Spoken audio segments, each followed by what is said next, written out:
ये पाक फौज सईदी रसूलुल्लाह की फौज है और हम सारे उल्लू के पट्टे हैं। हमने जितनी जिंदगी गुजार दी है और जितनी गुजार रहे हैं, जेल से बदतर जिंदगी है। आप बंदूक लेके आके मेरे ऊपर सर पे खड़े हो जाएंगे और कहेंगे कि मैं बंदूक की जोर पे तुम पे हुक्मरानी करूंगा। मुझे सिखाते हो शहीद किसको कहते हैं? आज तक कौम को तुमने बताया कि कारगिल में आपके कितने जवान शहीद हुए? कि कभी इस पाकिस्तान को गाली मत देना, वरना अल्लाह तुमको दुनिया और आखिरत में जलील और ख्वार कर देगा। ये तो दुरुस्त बात है कि फजल रहमान साहब ने कोई झूठ नहीं बोला। बलूचिस्तान ने जो फाइनली अपना इंडिपेंडेंस है उसको डिक्लेयर कर दिया है। बलूचिस्तान तो निकल गया आपके हाथ से। हम इस मुल्क में बांग्लादेश जैसा वाकया हो चुका है। इन्होंने 4 लाख बंगाली खवातीन को प्रेग्नेंट किया। जो बुलेट ट्रेन है वो अगले साल आ जाएगी, हाइड्रोजन ट्रेन आज आ गया, क्या चीज है? जनाबे अली, उनमें अब खुददारी आती जा रही है, हालांकि वो है हिंदू। दोस्तों, बलूचिस्तान पाकिस्तान के हाथ से निकल गया। पिछले कुछ दिनों से जो घटनाएं टीवी पर आ रही है, न्यूज पे जो आ रही है, हम सब अच्छी तरह से वाकिफ हैं। बलूचिस्तान में इन दिनों क्या चल रहा है, बलूचिस्तान कितना खपा है पाकिस्तान से और किन किन मुद्दों को लेकर पाकिस्तान को एक डेडलाइन दिया था। उस डेडलाइन के बाद बलूचिस्तान खुद को डिक्लेयर कर दिया कि हम आजाद कौम हैं, हमारे ऊपर पाकिस्तान का कोई अधिकार नहीं है, यहाँ तक कि जितने भी डिसीजन होगा हम खुद बनाएंगे। यानी कहने का मतलब कि अपना देश अब खुद से चलाएंगे, मेरा खुद का देश है, तुम्हारा कोई अधिकार नहीं है, अपनी फौज हटाओ यहाँ से। अब ये सब लेकर के पाकिस्तान में बहुत ज्यादा हड़कंप मची हुई है, क्योंकि आए दिन बलूचिस्तान का जो BLA है पाकिस्तान के आर्मी को, पाकिस्तान के फौज को जब चाहता है, जहाँ चाहता है, जैसे चाहता है उड़ा दे रहा है। इन पे लगातार अटैक कर रहा है। कभी 45 फौज मारे जाते हैं, कभी 19 फौज मारे जाते हैं, कभी 35 फौज मारे जाते हैं। और पाकिस्तान कितना भी छुपाने की कोशिश करे, सोशल मीडिया का जमाना है, आ ही जाता है। आज इनकी एक पोल और खुला है। इनके एक नेता है, बहुत ही वरिष्ठ नेता है पाकिस्तान के, उन्होंने कहा है कि कारगिल में हमने क्या खोया है, यहाँ तक कि अपने लोगों को डेथ बॉडी भी उठाकर नहीं ले गया। तो नमस्कार, मैं खुद चलिए देखते हैं वीडियो। ये पाक फौज सईदी रसूलुल्लाह की फौज है और हम सारे उल्लू के पट्टे हैं। मुझे सिखाते हो शहीद किसको कहते हैं? आप मुझे उसकी कदर मंजरत न समझाएं। मैं तुम्हें जानता हूं कि तुम्हारे नजर में अपने शहीद की क्या कदर और कीमत है। क्या बता सकते हो? आज तक कौम को तुमने बताया कि कारगिल में आपके कितने जवान शहीद हुए और आपने वहां से कितने शुहदा के जनाजे वसूल किए?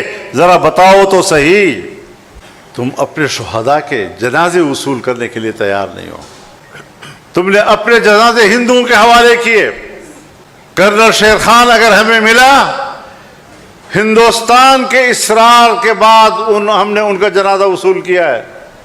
अपने शुहदा की तौहीन, उनकी तजलील, उनकी तहकीर जो तुम लोगों ने की है, आप अब अपने जराइम को छुपाने के लिए शुहदा के ओट में छुपने की कोशिश करते हो। इसके नसीब में जितनी बड़ी बड़ी शहादतें लिखी हैं तारीख इस्लाम में, किसी फौज को ये शहादतें इससे पहले नहीं अता फरमाई गई।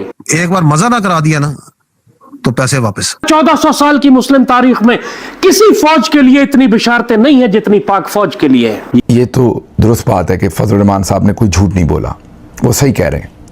कैप्टन कर्नल शेर खान हो या दूसरे शोधा कारगिल के, हमने उन्हें डिसोन कर दिया। बल्कि आपको याद है, मैंने पिछले एक व्लॉग में बताया था कि PTV के ऊपर आकर एक सूबेदार मेजर या नायब सूबेदार बता रहा था कि हमें खाने के बगैर हम वहाँ लड़े, मतलब राशन भी नहीं पहुँचाया गया, सप्लाई भी नहीं दी गई। तो ये तो क्लियर हो गया कि हमने डिसोन कर दिया। ये बात हमने आपको कई मर्तबा पहले भी नसीहत की है कि कभी इस पाकिस्तान को गाली मत देना, वरना अल्लाह तुमको दुनिया और आखिरत में जलील और ख्वार कर देगा, तुम्हें रुस्वा करेगा, तुमको खारजियों में शामिल करेगा, तुमको काफिरों में शामिल करेगा। इसमें मौलाना ने बहुत से सेंसिटिव एरियाज जो कि हमेशा एस्टैब्लिशमेंट के लिए बहुत रेड लाइन करार दिए जाते हैं, उनको जाके हिट किया है। मौलाना फजल रहमान साहब कहते हैं कि जनाब, आपने हमारे बयान को जिस अंदाज से बनाकर और उसके ऊपर तनकीद करवाई और हमें दुश्मन साबित करने की कोशिश की, जिसने ये की है उस ऑफिसर को खुद माफ़ी मांगनी चाहिए, बजाय इसके कि आप हमसे माफ़ी का मुतालबा कर रहे हैं, आप माफ़ी मांगें। मुझे इमरान खान का वो जुमला याद आ गया कि माफ़ी तुम मांगोगे, तो वो वाली सूरत हाल हो गई कि मौलाना भी अब यही तकाजा कर रहे हैं कि जनाब माफ़ी तो आप मांगेंगे। इस पाक फौज पर हमला करने का मतलब है कि तुम हिंदू मुशरिकों, यहूदियों, खवारिज और मुनाफिकों के साथ खड़े होकर अल्लाह के रसूल के खिलाफ जंग कर रहे हो। पाकिस्तान की आवाम को इन्होंने इतना नमोश कर दिया, इतना यानी बस ज़ेन कर दिया है, ठीक है, कि वो जिंदगी गुजारने से कासिर ठीक हैं। है। और हम और चीजों पे चले जाएं, और जितने महकमात हैं हमारे, मिसाल के तौर पे वापटा आप देख लें, ठीक है, वापटा आल, मैं कहता हूँ वापटा आल करप्ट है, ठीक है। ऐसी खबरें सुनने को मिल रही हैं जिसमें ये बताया जा रहा है कि बलूचिस्तान ने जो फाइनली अपना इंडिपेंडेंस है उसको डिक्लेयर कर दिया है। क्या पाकिस्तान की हार्ड पॉलिसी ने पाकिस्तान को आज इस मुकाम पर लाकर खड़ा कर दिया कि बलूचिस्तान में जब चाहे लड़ा के किसी भी अटैक को अंजाम दे देते हैं? तो बलूचिस्तान तो निकल गया आपके हाथ से। देखिए, ऐसा नहीं है अल्हम्दुलिल्लाह, और पाकिस्तान की सिक्योरिटी फोर्सेस काम कर रही हैं। इंशाल्लाह थोड़ा टाइम लगेगा। ये अभी असल में बस जैसे कहते हैं कि आप जब कोई चिराग आखिरी टाइम पर होता है तो वो ज़्यादा ज़ोर से टिमटिमाता है एक दफ़ा, तो उसके बाद फिर वो हमेशा के लिए बुझ जाता है। मैं समझता हूँ कि इंशाल्लाह ये इनका टाइम आ गया है। जो ये इंसानों का जिस तरह से ये खून बहा रहे हैं बेगुनाहों का, ख़ास तौर पर वो भी मुसलमानों का, ठीक है, और दहशत गर्दी ये फैला रहे हैं, अपनी आखिरत तबाह कर रहे हैं। दुनिया में तो लोग आखिरत के बदले दुनिया बेच देते हैं, ये दुनिया के बदले अपनी आखिरत बेच रहे हैं इस वक्त, और किस तरह से बेईमाना ये जुल्म कर रहे हैं। अल्लाह ताला इंशाअल्लाह ताला अगर इनके हक में हिदायत है तो अल्लाह इनको हिदायत दे, नहीं तो इनको जहन्नम हासिल करे। अभी आपने कहा मुसलमानों को मार रहे हैं, क्यों जी? आप अफगानिस्तान में क्या हिंदुओं को जाके मारते हैं आपकी फौज? या बलूचिस्तान में जो डिसअपियर, एक सेकंड सर, बलूचिस्तान में जो डिसअपियर हो रहे हैं ये कौन है? अगर मजहब आपका आधार है, जो कि है आपके वजूद का आधार, लेकिन आप तो अपने ही अगर मैं आपके लॉजिक से जाऊं तो ना तो आपको अफगानिस्तान में कुछ करना चाहिए, ना तो आप बलूचिस्तान में टॉर्चर कीजिए। किस बात का टॉर्चर कर रहे हैं आप? इनके आप महारंग बलोच जो सिविल राइट्स एक्टिविस्ट है, आप उसको टेररिस्ट डिक्लेयर कर देते हैं। इसमें कोई शक नहीं कि जब हुकूमत करना कोई आसान काम नहीं है। 4 सूबे जो भी इतने बड़े, और बलूचिस्तान जो कि बहुत बड़ा सूबा है, और इसके अलावा बलूचिस्तान की जो आप जियोग्राफी टेरेन देखें तो वो भी बहुत हार्ड किस्म की, वहाँ पे जो डेवलपमेंट करना है वो बहुत डिफ़िकल्ट है। बहरहाल चाइना की मदद से हम काफ़ी कुछ CPEC में कर रहे हैं काम, लेकिन कमियां तो हैं इसमें। देखा जाए कि वो जो मिसिंग पर्सन का इशू आ रहा है, महरांग बलोच ऐसे नहीं उठकर आ रही, स्टेट की कुछ ना कुछ गलतियां हैं। जो ये मजहब का चूरन बेचने की कोशिश कर रहे थे कि मुसलमानों को मार के अपनी आखिरत खराब कर रहे हैं, आपने जो 30 लाख बंगालियों को मारा वो कम मुसलमान थे, आपने क्यों उनको मारा? बलूचिस्तान तो वाली बात है कि 30 लाख जाके जरा इनकी बुक पढ़े, इंडिया की जो है शर्मिला बॉस, सर बोलने दीजिए लिखा हुआ है डेड। एक सेकंड, अरे सर सुन लीजिए ना, जिनोसाइड आपने किया था, आपने जिनोसाइड किया था, आपके बोलने से कोई परमानेंट ट्रूथ नहीं बन जाता, गॉस्पल नहीं बन जाता। इनकी एक बात से भी मैं इत्तेफाक नहीं करता, सारी बातें प्रोपेगेंडा हैं, झूठ हैं। इसमें हमारे हुक्मरानों का किरदार कुछ कई सालों से मनफी रहा है। अच्छा, नेगेटिव रोल रहा है। जी बिल्कुल। उसकी वजह यह है कि यहाँ जो वफाकी हुकूमत है, ये तकरीबन 6 महीने के बाद एक मरतबा जाते हैं वहाँ पे, लोगों के हालात और वाक़यात से नावाकिफ हैं। अच्छा। जिसकी वजह से वहाँ की आवाम और हुक्मरानों में दूरियां पैदा हो रही हैं, गैप आ रहा है, जिसकी वजह से ये मसाइल बढ़ रहे हैं। अगर तो ये हुक्मरान चाहते हैं कि हम बलूचिस्तान में मसाइल हल करना चाहते हैं, तो इनको चाहिए कि जिस तरह ये बाकी सूबों में जाते हैं, वहाँ के मालूमात लेते हैं, वहाँ के मसाइल हल करते हैं, बलूचिस्तान को भी अपना सूबा समझे और वो वहाँ पे जाके उनकी दाद रसी करे, उनके मसाइल सुने। तो ये मजहब कार्ड खेलते हैं। इन्होंने बंगालियों के साथ क्या हशर किया था, यहाँ तक कि इनके फौजी जर्नल बड़े फख्र से बोलते थे कि हम इनकी नस्ल बदल देंगे, और नस्ल बदलने की कोशिश में इन्होंने 4 लाख बंगाली खवातीन को प्रेग्नेंट किया। अब इससे स्टेट से तो कोई इनकार नहीं कर सकता। 30 लाख बंगालियों का इन्होंने खून बहाया, और यही आके हमें दर्श दे रहे हैं कि हम अपनी आखिरत खराब कर रहे हैं, हम मुसलमान का खून बहा रहे हैं। भाई आपका मुसलमान बलूचिस्तान में करने क्या आता है? उसको क्यों बेचते हो वहां पे मरने के लिए? बलूचिस्तान एक मकबूजा इलाका है, बलोच कौम के पास ये लेजिटिमेट राइट है, हक है कि वो अपनी जमीन का दिफा करे। अगर आप रिलीजियस पर्सपेक्टिव के हिसाब से बात करना चाहेंगी तो इस्लाम भी ये कहता है कि अपने माल, अपनी इज्जत पर अगर आप कुर्बान होते हो तो आप शहीद हो। तो बलूचिस्तान کہ زمین ہماری ملکیت ہے, ہمارا مال ہے, اس کے اندر جتنے بھی وسائل ہیں, جتنے بھی ریسورسز ہیں, وہ ہمارے ہیں. میرا چھوٹا بچہ 45 ڈگری سینٹی گریڈ میں ننگے پاؤں بلوچستان کے صحراؤں میں اور پہاڑوں میں پھر رہا ہوتا ہے, اور یہ میرا جو ریسورس ہے, سونا ہو, ماربل ہو, گیس ہو, جو بھی ہو, اس کو اٹھا کے لے کے جاتے ہیں, اورنج میٹرو ٹرین اور پتہ نہیں کیا کیا پنجاب میں بناتے ہیں. آپ کو حق کس نے دیا ہے؟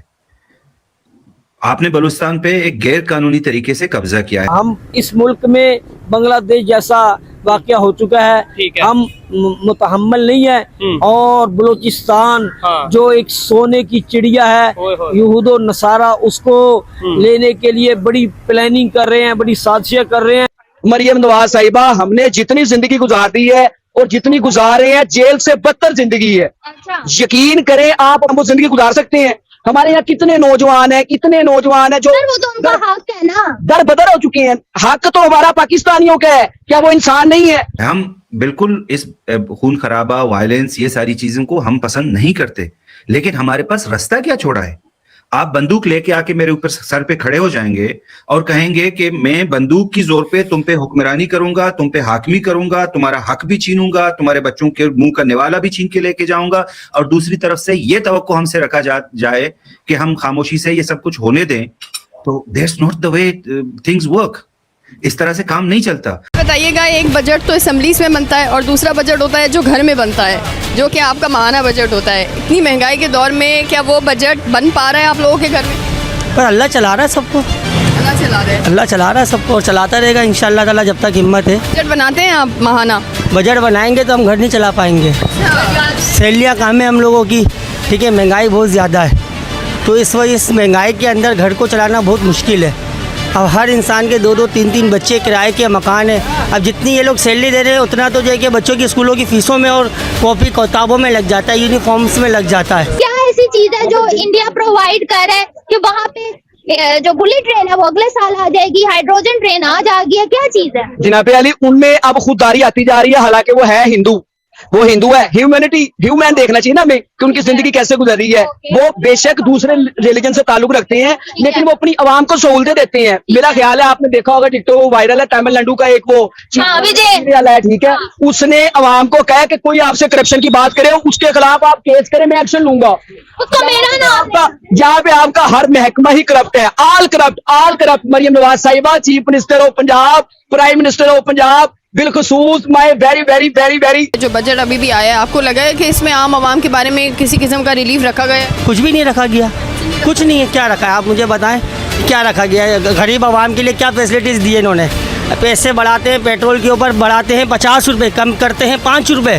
اس میں کہاں سے بینیفٹ ملا غریب عوام کو, مجھے بتائیں آپ. بھائی صاحب, آپ کے لوگوں کا ہی ڈائلوگ ہے, جیسا عوام ویسا حکمران. تو بھائی آپ لوگ 6 رافیل گنتے رہو, آپ کے سرکار تو رافیل گننے میں لگا ہی دیا ہے. آپ لوگ گنتے رہو, ہم انڈیا سے جنگ جیت گئے ہیں, ہم نے یہ کیا, ہم نے وہ کیا. انڈیا سے کتنا جنگ جیتے ہو, انڈیا سے اس جنگ میں کیا لاس ہوا ہے, کل کے ویڈیو میں وہ بھی دکھاؤں گا آپ لوگوں کو. پاکستان کا ہی ویڈیو ہے, یہ جو اس بار جو جدھ ہوا ہے نا بھارت اور پاکستان کے بیچ میں, اس کے بارے میں بتایا گیا ہے کتنا نقصان ہوا ہے پاکستان کو, کتنے لوگ مارے گئے ہیں. اور یہ پاکستان چھپانے کے پریاس کیا ہے, چھپایا ہے, لیکن کب تک چھپاؤ گے؟ ان کی پول کھولنے والی ہے, جو میں کل ویڈیو لانے والا ہوں. دوستو, آج کا آپ نے ویڈیو دیکھا کہ بلوچستان میں کیا حالات ہے, بلوچستان کے جو لوگ ہیں کیا چاہتے ہیں, آج وہ اس قدر کیوں بوکھلا چکے ہیں پاکستان سے, اور بنگلہ دیشیوں کے ساتھ انہوں نے کیا حسد کیا تھا, جو کہ بنگلہ دیش ایک الگ دیش بن چکا ہے. آج کے آنے والے سمے میں ہو سکتا ہے کہ بلوچستان بھی ان کے ہاتھ سے نکل جائے. ویسے تو ان کے ہاتھ سے 80% نکل چکا ہے. تو دوستو, آپ کا جو بھی اوپینین ہے, جو بھی رائے ہے, پلیز ضرور ویکت کرے کمنٹ کے ذریعے. کمنٹ سیکشن آپ کا ہے. تو ملتے ہیں پھر سے ایک نیو ریئیکشن ویڈیو, تب تک یہ نمسکار, رام رام,